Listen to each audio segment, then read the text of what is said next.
with you guys, and it's Cali Effect Clips. There is a very important thing. I have a couple of announcements. I just got monetized on this channel, and I need your help. In order to finish monetization, I need to get to 4,000 watch hours and 1,000 subscribers. So if you guys can subscribe and watch this video as well as the others, that would help us greatly.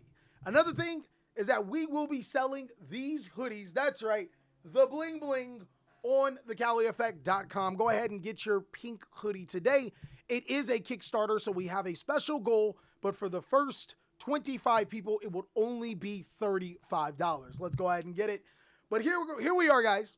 We're going to be talking about something really interesting that is just going on, guys. It is the new 2-player starter set. Everything was just revealed, and I'm going to be giving my reaction. So let's go ahead and jump on it. So the 2-player starter set. It's time to that's not enough D's, but its OTS launch date is on the 24th, so later this month, and it will come to everybody on the 26th. It's going to be 88 cards at $20 per box. Now, to my understanding, you're going to get both boxes. You're going to get both decks because 88 cards, that's the only way it'll make sense unless Konami's giving out 60-card decks and an 18-card extra deck, right? Or a 28-card extra deck. The new Yu-Gi-Oh! 2-player starter set is the perfect way for new duelists to learn the ropes with a friend, their family, or all by themselves. No, please. No, not by yourself. That does not sound fun at all. They already know some people. They don't have anybody to play Yu-Gi-Oh! Who's going to want to play that? It's too complicated. By yourself, my boy. Using 2 different decks to go head-to-head, the starter set 64-page comic book walks you through a scripted, non-randomized duel. Oh, okay. That's why you can play with yourself. It's solo mode in real life. Okay.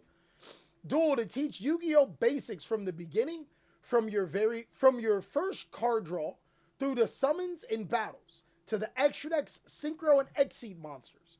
I do have a little bit of a problem with that, but we'll talk about that later. After completing the teaching duel, the decks can be reassembled to go through it again or used as standard and compete in dueling decks to launch your journey in the Yu-Gi-Oh! Universe. I do not suggest that. Do not use these decks at any tournament whatsoever. You're going to get creamed, all right? Each 2-player starter set includes 2 different 44-card decks. There's a 40-card main deck and 4 cards in the extra deck. There's 80 commons and 8 ultra rares. And then, of course, the comic book. Swipe through for a full breakdown. Are you guys ready? Let's get that full breakdown on. So, our very first starter deck. Holy crap, guys. Some of these cards, I don't even... This is a blast from the past, guys. Whoa, what do you guys think, chat? I think some of these cards in here are crazy. There's an Eldritch the Golden Lord here. That's a nice reprint for competitive players. There's also a Divine Arsenal Double A Zeus. For a competitive standpoint, like an ultra competitive standpoint, you get cards like Eldritch the Golden Lord, Divine Arsenal Double A Zeus. I think Nightbeam is a nice reprint, and Needle Sealing is sneaky good. We get an MST reprint. Yeah. Overall, I do think that this starter deck does have a lot of elements to teach people how to play the game. There's a couple of quick play spell cards, so I assume that we'll learn how quick plays work. We'll learn how traps work. We'll learn how continuous trap cards work. We'll learn how continuous spell cards work. So there's no equip cards, though. Oh, no, there is. There's an equip card. Never mind. We'll learn how equip cards work, right? We'll learn normal monsters, effect monsters. Interestingly enough, we won't learn pendulum monsters, which, I mean, you shouldn't have to learn. Just throw them in the trash, right?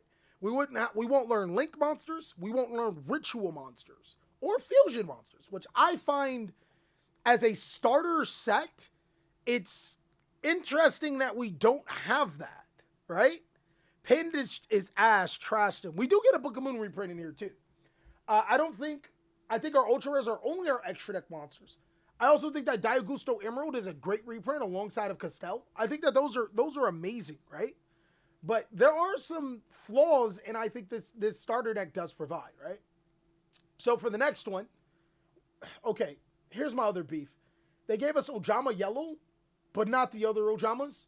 They gave us Queen's Knight, but not the other knights. Like, they could have given us other normal monsters, right? Like, they could have, right? There's no way, like, they could have done that. But they chose to give us, like, parts and not the whole thing. Maybe the other starter deck has the other parts. All right, next, Sparkman Impachi. See, these cards are okay. Ojama Green. Oh, my God. Some of this is like, God damn. Some of these cards are encouraging. Some of these cards are interesting. I do like that cards like Gil Garther in here. Cool. We get Visa, Starfrost. All right. We also get some Monadium monsters in case you guys want to play with balls. You get the best trap card in the game, Magic Cylinders, my boy. Let's go. These decks are literal PAL decks we make when we get first started as kids. I don't think... Oh, man. It has some cool cards. We get some tuners and Dark Resonator and I don't know this card's name, but we get some tuners in this particular deck and some pretty cool synchro monsters. I overall think that making a starter set is the great idea. I think that Konami should do something like that, right?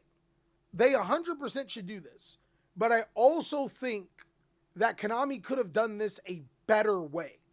And the reason why I say that is because if somebody buys this deck, which, by the way, is double the price of a Fire King starter deck or structure deck, they're really buying this deck strictly for the pamphlet. Because after they learn how to play Yu-Gi-Oh!, you would think that I have Yu-Gi-Oh! Cards, I learned how to play Yu-Gi-Oh!, I would take this to a tournament. You're going to get curb stomped. Not everybody, especially a beginner, taking this, like, even, forget taking this to a tournament. Your friends are going to curb stomp you. Most Yu-Gi-Oh players, they will play a particular strategy that has some synergy with one another. These cards have no synergy with one another. Therefore, the strategy that does have synergy is going to destroy you. I think that Konami could have done a way better job at giving us a starter deck and teaching players how to play Yu-Gi-Oh, but also giving them more cohesiveness to make it work. I just realized half of the set price comes from Zeus. Oh, that's crazy. The new Speed Duel box looks better than this. You get a secret rare Dandelion, an Aqua Dolphin. In the previous Speed Duel bar has secret Super Poly and DD Crow. Holy crap. What do you guys think about this, chat? I think that it's like, it's not bad. Let's see what they have in the comments too, right? Boom. Plastic says, do they? Oh my God. Because his thing was, these look like a great way for new players to jump in and learn the basics. He does have a point. Not everyone is going to jump into the game playing overly complex decks. He's not wrong, but this will lose to the simple decks. That's the problem. It's a good start, but it's just a start. I'm buying the Speed Duel box. The Speed Duel box may be better for you.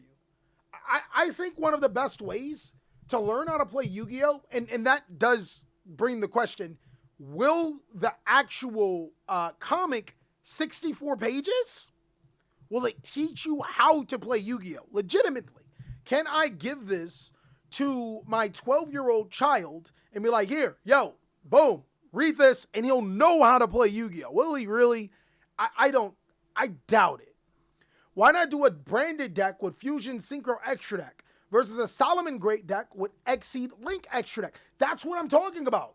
And both of those strategies can, they can be transferred to the regular Yu-Gi-Oh! Card game and have more success than this.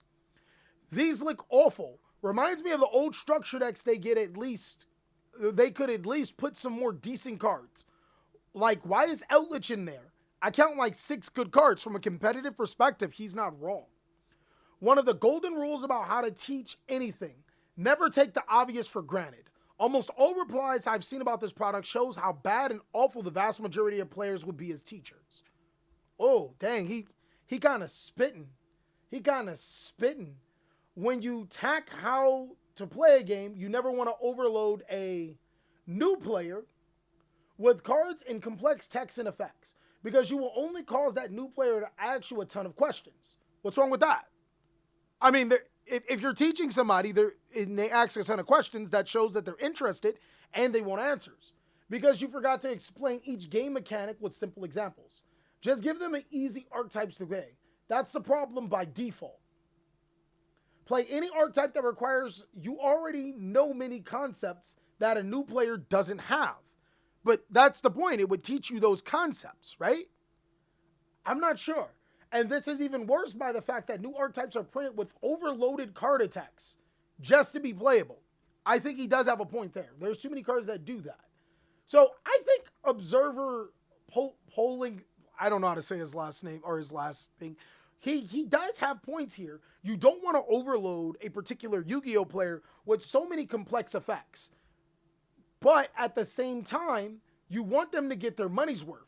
And they're basically paying $20 just to potentially learn half of the game, a quarter of the game, a piece of the game, and not really be able to apply many of these cards to it. So let me go to what you guys think.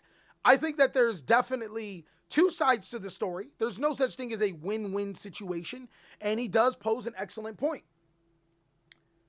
I was about to say, it seems targeted for a younger, non-competitive audience instead of us competitive players who used to complexity of the game.